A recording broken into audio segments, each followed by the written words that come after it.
Vía Pública.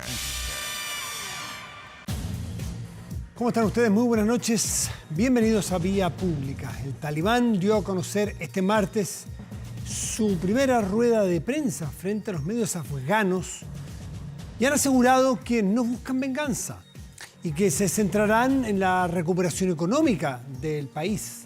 El portavoz del grupo fundamentalista islámico compareció ante la prensa para asegurar que tras la toma del poder, Afganistán fue emancipado, liberado y lograron expulsar a todos los ocupantes.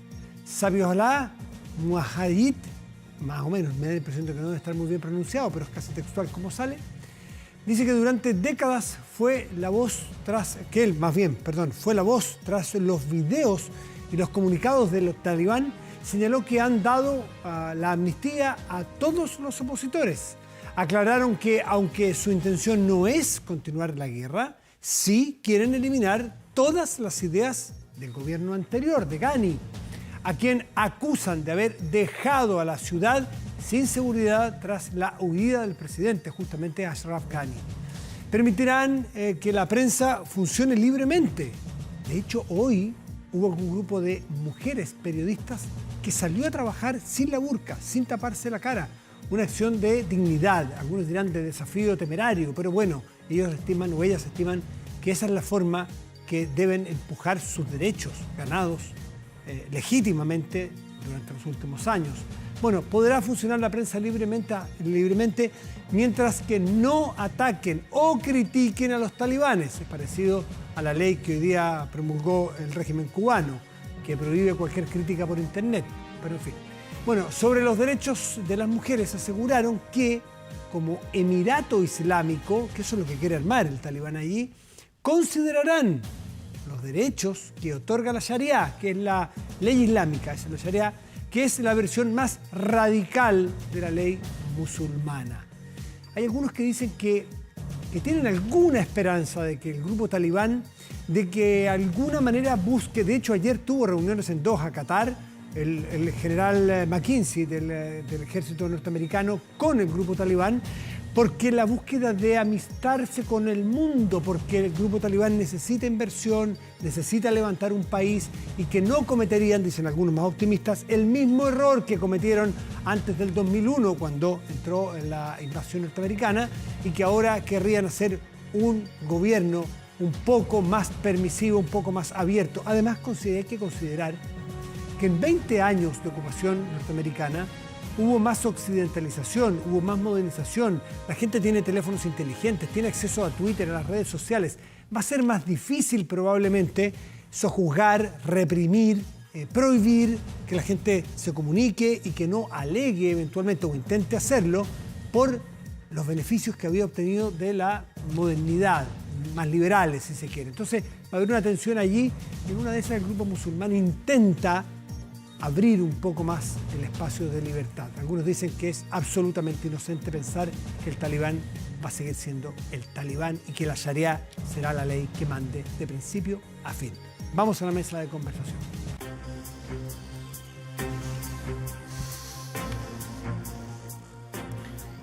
Bueno, el primer tema que nos convoca esta noche es una súper buena noticia.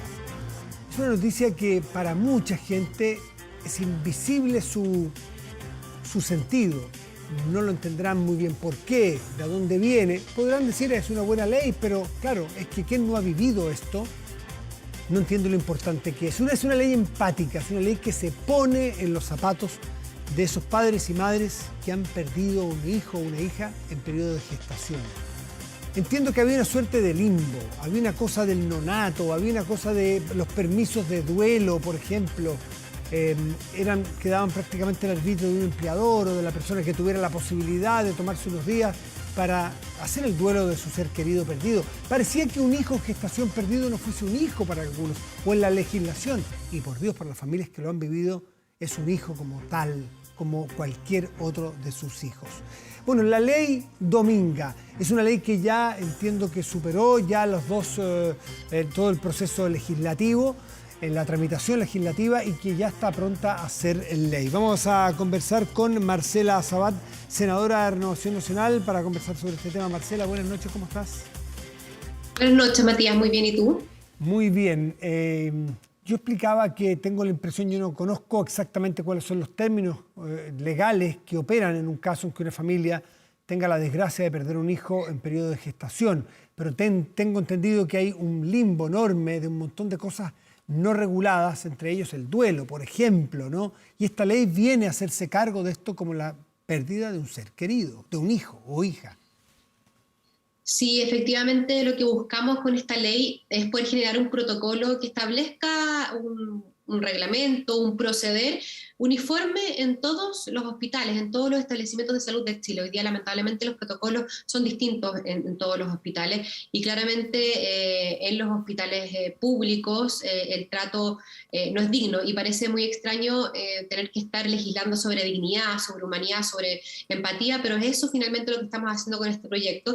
Lo que se quiere es regular situaciones como, por ejemplo, que una madre que ha sufrido una muerte gestacional o perinatal, por ejemplo, no tenga que estar en una sala común con otras madres que ha tenido a su guagua recién nacida viva. Y cosas que hoy día ocurren. Una madre que tiene que estar y compartir en una misma sala teniendo Claro. un parto no nato, en comparación con mujeres que tienen un parto con un niño nacido vivo. Otras situaciones, no saber dónde va el cuerpo de la Mm. guagua. Nos tocó muchos casos que finalmente son tratados como desechos orgánicos y finalmente no saben dónde están y tenemos que ayudar a buscarlos en toda la cadena, ¿cierto? No están en el hospital, están en el servicio médico legal. Tiene que ver mucho con dignidad, Matías, y Mm. eso es lo que se quiere establecer en este protocolo. Sí.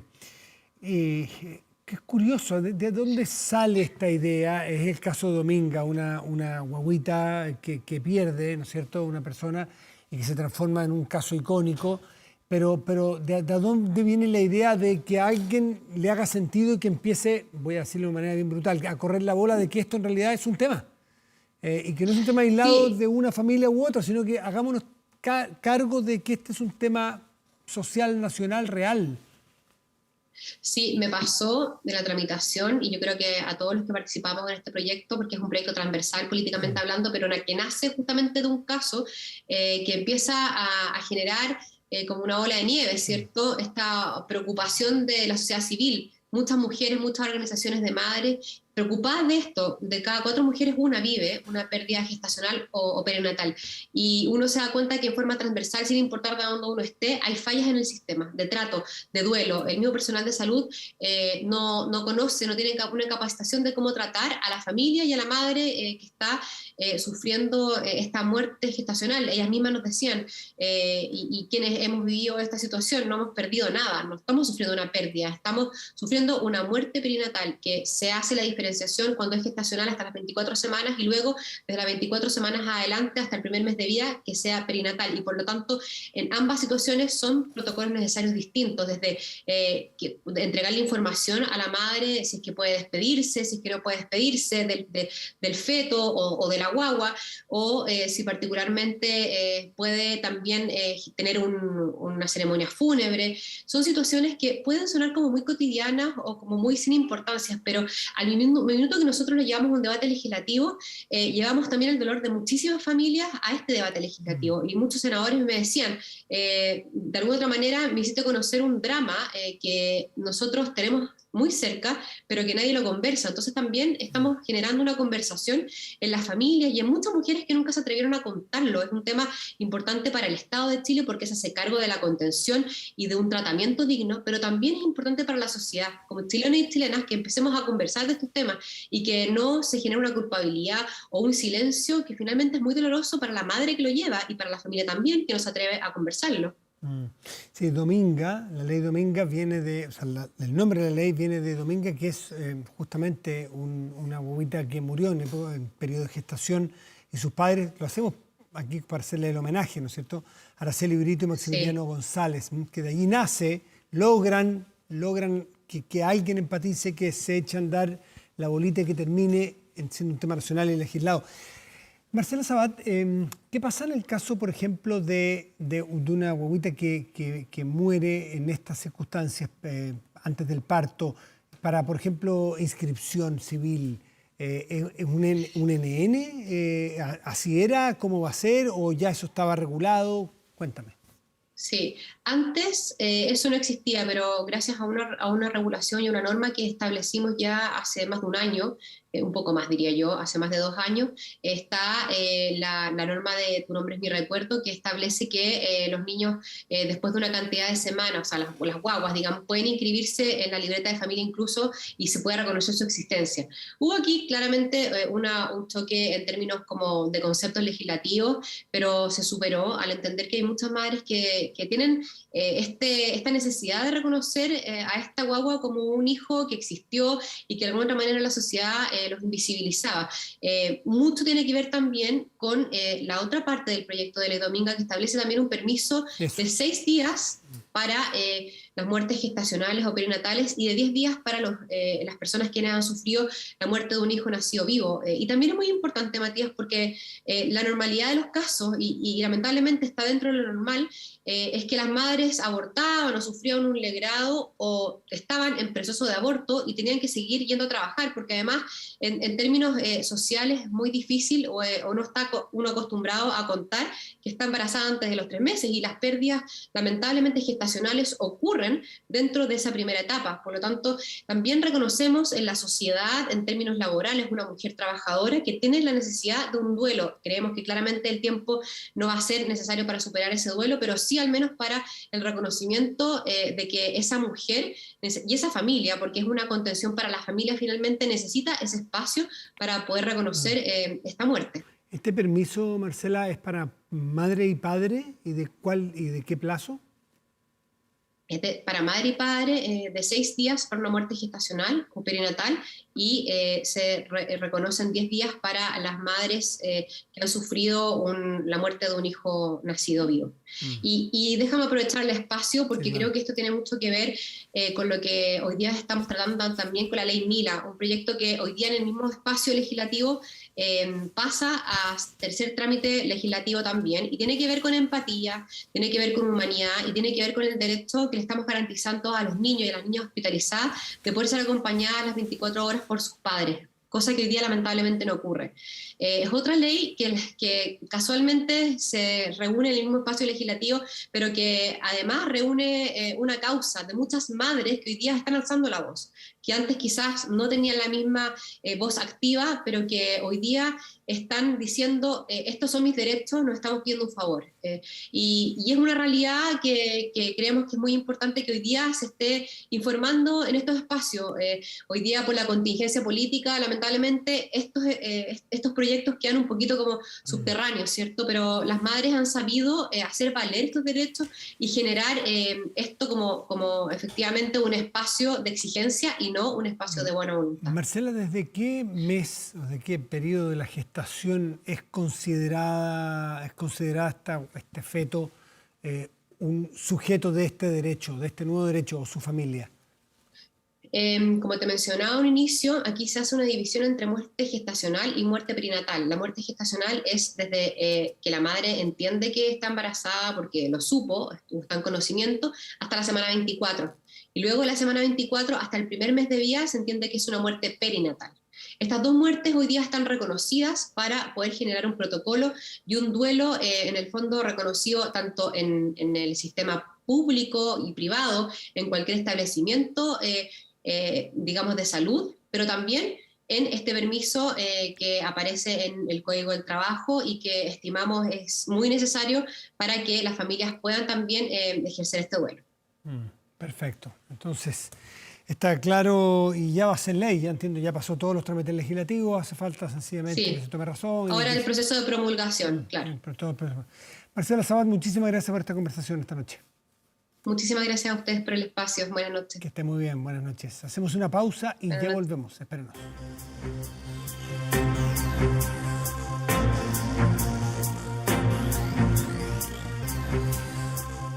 Estamos de vuelta en Vía Pública para conversar con el rector de la Universidad Católica, Ignacio Sánchez. Rector, ¿cómo está usted? Muy buenas noches. Buenas noches, Matías, ¿cómo le va? Bien. Un gusto de conversar. Igualmente, como siempre, conversar a esta hora es interesante porque es sin apuro y hay tantos temas, pues partiendo porque el Instituto de Salud Pública autoriza el ensayo clínico de la Universidad Católica, que desde el principio está encabezando los estudios de Sinovac en nuestro país. Y esto para probar vacunas de niños desde los 3 años. Súper interesante por la necesidad que tenemos. Cuéntenos de qué se trata, cuáles son los plazos y cuáles son las proyecciones.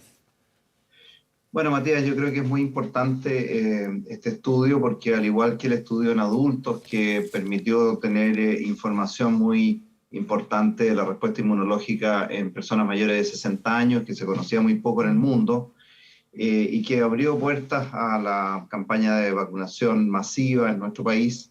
En el caso de los niños, nuestra universidad y el protocolo encabezado por el profesor Alexis Calergis y investigadoras de la Facultad de Medicina, la doctora Cecilia Perret, estamos planteando este protocolo en niños entre los 3 y los 15, 16 años, para poder conocer la respuesta inmune, la respuesta de anticuerpos frente a esta vacuna a virus atenuado, virus muerto, que es Coronavac. Existe información en el mundo, por supuesto, existen algunas series clínicas que no son de tamaño muy grande, y lo que se está planteando aquí es hacer un estudio de cerca de 4.000 niños entre los 3 años y mayores, para ver entonces cómo responden a esta vacunación.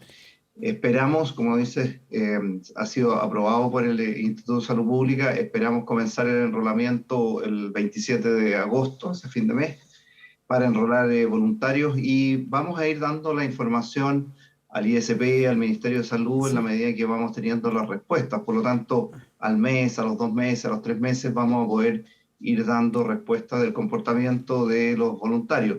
Hay gran interés, Matías. Este es un estudio que se está haciendo en 12 centros a lo largo del país, desde Antofagasta hasta el sur en Valdivia. Hay varios centros en la región metropolitana, hay cerca de 6 universidades que se han asociado con nuestra universidad para formar este consorcio, para que la representación y la muestra sea lo más amplia posible. A ver, seguramente uno se preguntará quién va en este caso, a exponer, o quién va a facilitar, o va a querer que sus hijos.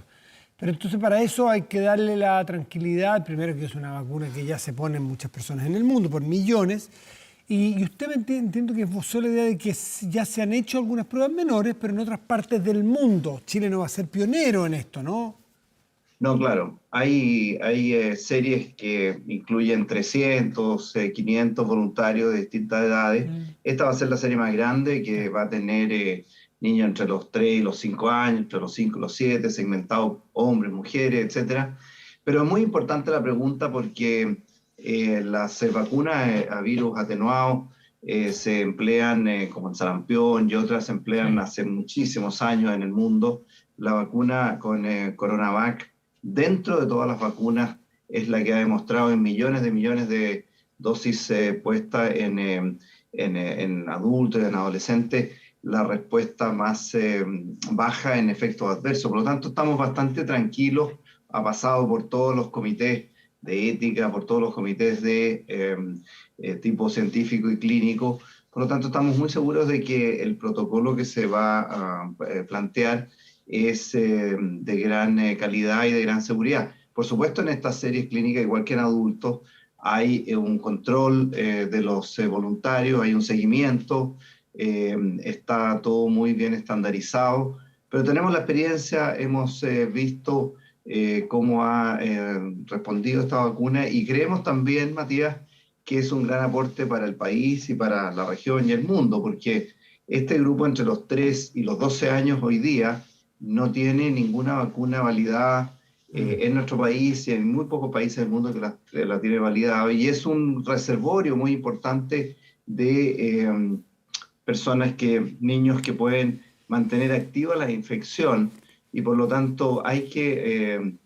vacunar a este grupo etario para poder ir avanzando en el control de la pandemia. Y por eso es que también hemos visto mucho interés, hay mucha gente que ha preguntado ya desde hace varias semanas para poder inscribir a sus niños. Se dan cuenta de que pueden tener un beneficio de ellos mismos y también un beneficio de entregar información científica que va a ser muy válida para todo el país. Claro, porque hemos leído que en muchas partes del mundo los niños son un foco de atención o de preocupación importante hoy día, dado que hay población adulta crecientemente vacunada. El cómo, el cuándo, el dónde, el cómo inscribirse, el cuándo parte, si son una o dos dosis como en los adultos, todo ese tipo de detalles que pueden ser interesantes. Exactamente, va a ser a partir del 27 de agosto. Ahí se tiene ya el enrolamiento, va a ser a través de información en redes sociales, en todas las webs de la universidad y de los centros afiliados. Está la Universidad de Chile, la Universidad del Desarrollo, la Universidad de los Andes, está el Hospital Van Buren, está el hospital en Concepción y en Valdivia. Por lo tanto, la información va a ser ampliamente difundida, son 2 dosis, como dice, igual que en la población adulta. Y lo más importante es que vamos a ir viendo, por supuesto, de manera muy estricta la seguridad, que estamos bien confiados en que va a ser una vacuna muy segura, como ha sido en otras poblaciones etarias, pero también vamos a estar viendo el incremento de anticuerpos. Por lo tanto, como han dicho las autoridades del Ministerio de Salud, ellos quisieran comenzar con una vacunación en octubre, en noviembre. Estos datos va a ser muy importante, se les van a ir entregando en línea prácticamente para que vayan dando la información, y los miembros de los consejos del CABEI y los consejos que asesoran al Ministerio de Salud, del ISP, van a poder tomar esta información para determinar la fecha de vacunación en Chile. Hay importante información, por ejemplo, en Estados Unidos, en otros países, en donde la población infantil ha tenido mayor número de infecciones, ahora que ha sido esa población que no ha estado vacunada, y la variante Delta ha tenido bastante penetración en otras partes del mundo en población infantil. En el caso de la Sinovac para niños, estos que van a entrar en el ensayo, usted ha dicho ya que son 2 dosis, pero son los mismos plazos, un mes y después de 15 días quedan ya con el tope o con el punto más alto de inmunogenicidad. Claro, hay una vacunación inicial a los 28 días, la segunda vacuna, y 2 semanas después de la segunda es donde esperamos tener el alza de anticuerpos más elevada, y eso es lo que se va a ir viendo. En otras series extranjeras, en niños se ha mostrado bastante respuesta inmune a la vacuna, así que esperamos una muy buena respuesta también. Y por lo que estuve mirando, este fin de los stock, entiendo que hay un stock suficiente de Sinovac, ya entrando más en población adulta, porque entiendo que esta semana llegan cargamentos viernes y sábado, jueves y sábado, de 1 millón cada uno de ellos, por lo tanto, eso viene en flujo adecuado, ¿no? Claro, el Ministerio ha planificado el set de vacunas que tenemos, tanto Sinovac como también Pfizer, AstraZeneca, CanSino, la ha ido orientando, reservando para las poblaciones, por ejemplo, los adolescentes, que hoy día solamente se pueden vacunar con Pfizer, y entonces la dosis de refuerzo de AstraZeneca. O sea, ha habido toda una gestión, una estrategia de poner las vacunas a las poblaciones que realmente son más adecuadas, y en ese sentido, usted tiene razón, la vacuna de Sinovac estaría siendo reservada para estas poblaciones, y el Ministerio ha informado que tiene las dosis necesarias. Rector, hemos visto algunas cartas, lo conversamos el otro día, no sé si aquí mismo, en la radio, de algunos apoderados, otros estudiantes juntando firmas por la urgencia del regreso a clases en la Católica. Usted aquí en este mismo espacio lo ha explicado muchas veces, pero hay que preguntarlo tantas veces sea necesario, porque esto va también siendo dinámico. ¿Qué espera la Católica para sus alumnos en el segundo semestre? Yo, para serle bien franco, escuché el otro día un alegato muy sentido de un estudiante de arquitectura que decía que el segundo semestre no van a tener clases nadie. Le dije, no puede ser, tiene que haber un error allí. Yo hablaba con el rector, va a haber de a poco una entrada, no puede ser que no haya más clases. Cuéntenos, porque entiendo que ustedes tienen un pase especial que la Católica tiene su plan. Bueno, esta conversación no puede estar más al momento exacto, porque, como usted sabe, ayer, lunes, comenzó nuestro segundo semestre. Por lo tanto, ya los datos que yo le voy a dar son datos reales de esta semana y de los próximos días. Yo hace más de un mes y medio, públicamente expresé que estábamos trabajando para que entre un 35 y un 40% de las actividades docentes fueran presenciales. Probablemente usted se acuerda de esa cifra. Y claro, esos son números a lo largo de toda la universidad, por lo tanto, es evidente que pueden haber algunos grupos, cursos que tengan menos que eso y estamos analizando esa situación.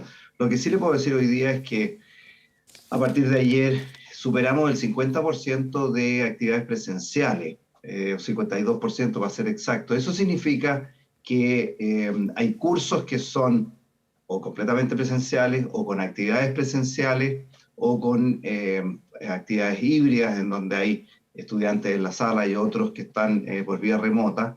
Estos números, Matías, son dejando de lado las actividades deportivas. Voy a decir, para una universidad tener actividades deportivas en campus es extremadamente importante. Las vacaciones de invierno que terminaron el día lunes, tuvimos más de 700 estudiantes con actividades deportivas.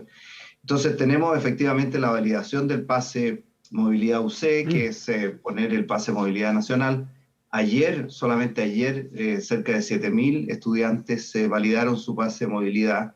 Y la verdad es que ayer y hoy, cuando uno se, digamos, mueve al interior de los campos de la universidad, se ve mucho movimiento. Hemos tenido muy buena recepción, tanto de los estudiantes como también de los profesores, de profesionales administrativos, porque todos queríamos tener esta reactivación en los campos. Ahora, esta reactivación es con todas las medidas sanitarias, Sin con duda, la mascarilla, con el pase de movilidad, con evitar aglomeraciones, con el distanciamiento, con los aforos y la ventilación de los espacios cerrados. Entonces, cuando conversábamos hace un tiempo, yo le decía que mirando de afuera, muchas veces se pueden hacer críticas que no son bien informadas, en el sentido de que si hay un auditorio para 200 personas, probablemente el aforo actual no son más de 30 o 40 personas. Y a la hora y cuarto hay que ventilar ese espacio y después volver a utilizarlo. Esa es la única manera, Matías, de que este retorno que estamos todos trabajando y empeñados sea duradero, sea sustentable en el tiempo y podamos seguir avanzando en este segundo semestre. Por otra parte, le comentaba yo que después de este mes de agosto, a mediados de septiembre, después del 18 de septiembre, estamos analizando de cómo podemos avanzar más allá de este 50%. Así que el llamado es que los estudiantes, sus familiares, estén muy tranquilos de que estamos avanzando en eso con la meta de tener la mayor presencialidad que la condición sanitaria nos permita. ¿Son todos los campus que van a abrir en las condiciones que usted indica? Porque Están todos los campus. En este caso, este estudiante que me decía que él no va a tener clase en todo el segundo semestre, ¿eso es una información que hay que corregir? ¿Eso no es así? Este es el caso de la arquitectura. Claro, no sé cuándo fue esa conversación. Hace un par de días. Claro, las últimas 2 semanas los estudiantes postularon a sus cursos. Como digo, el semestre comenzó ayer. La situación que puede ser puntual en algunos cursos de algunas carreras que hayan quedado rezagados en términos de esta presencialidad, los decanos y decanas han estado tomando consideración de eso. Hoy día en la tarde tuvimos una nueva reunión con todos los decanos y decanas de la universidad y estamos viendo esas situaciones. Puede ser que un segundo curso de una carrera de arquitectura o de ingeniería o de alguna carrera más masiva haya quedado sin esta actividad presencial, pero como digo, en promedio más del 50%, y los grupos que no han tenido, que pueden existir, estamos trabajando directamente para solucionar esa actividad. Por otra parte, todas las bibliotecas, por otra parte, todas las actividades de estudio están abiertas. Nosotros instalamos muchas carpas techadas, por supuesto, y con mucha ventilación y con espacios de estudio al interior de los campus, porque nos parece que el encuentro es muy importante. Puede que haya un estudiante que tenga su clase a través de un computador, pero queremos que ese estudiante realice esa clase también en los campus de la universidad, porque caminar con otros compañeros de curso, conversar con los profesores, tener esta vida de campus es extraordinariamente importante para la vida universitaria. Sin duda. Por último, rector Sánchez, este incendio que se produjo, entiendo que es el Departamento de Astrofísica, que fue la semana pasada, ¿de qué se trató? ¿Pasó? ¿Ya se descubrió qué lo que ocurrió? ¿Nos puede dar más detalles?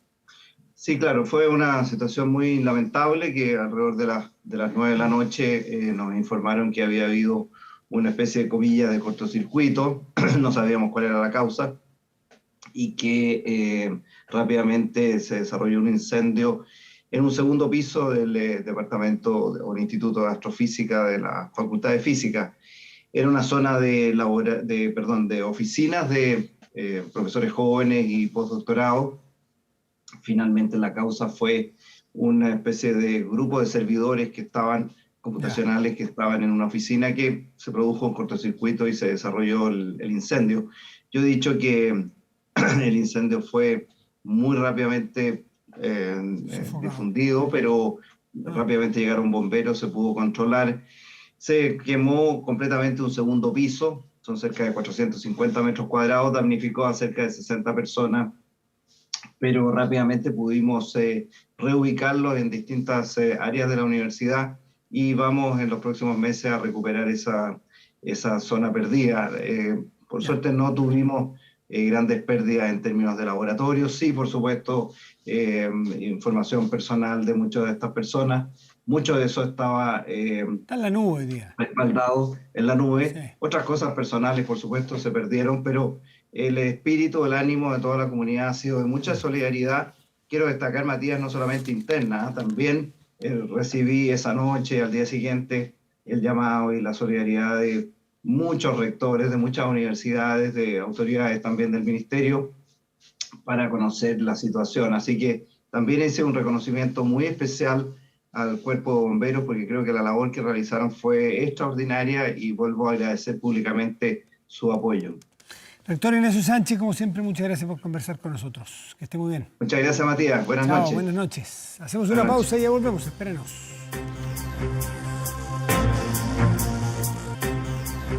Aumenta la delincuencia, no grave robos, evítelos con Tepillé, la empresa líder en seguridad preventiva con monitoreo de cámaras de seguridad y audio disuasivo en tiempo real. Tepillé protege 24/7 su empresa y también su hogar.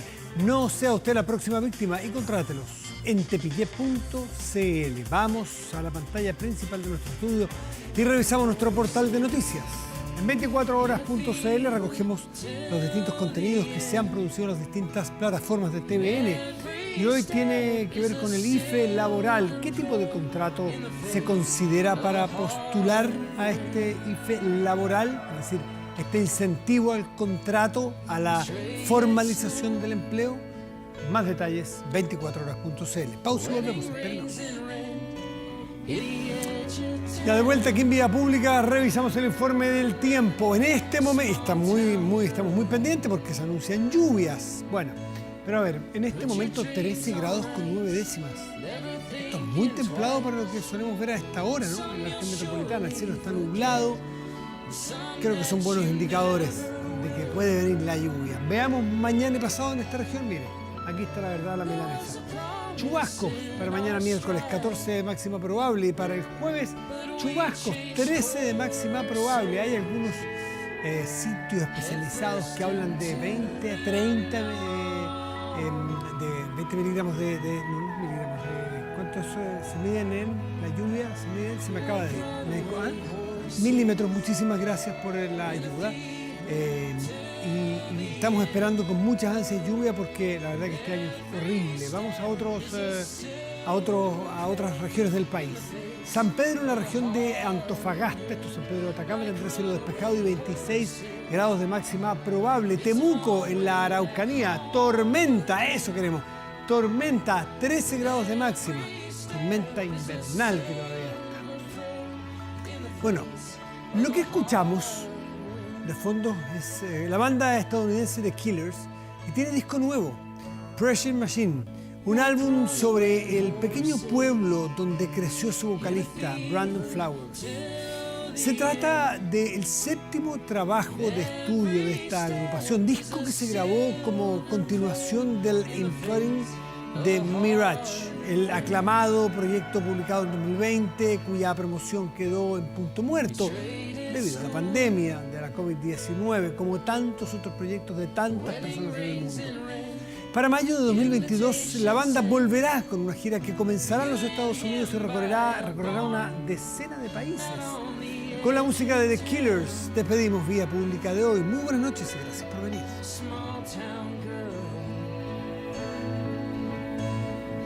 Put your dreams on ice, never thinking twice.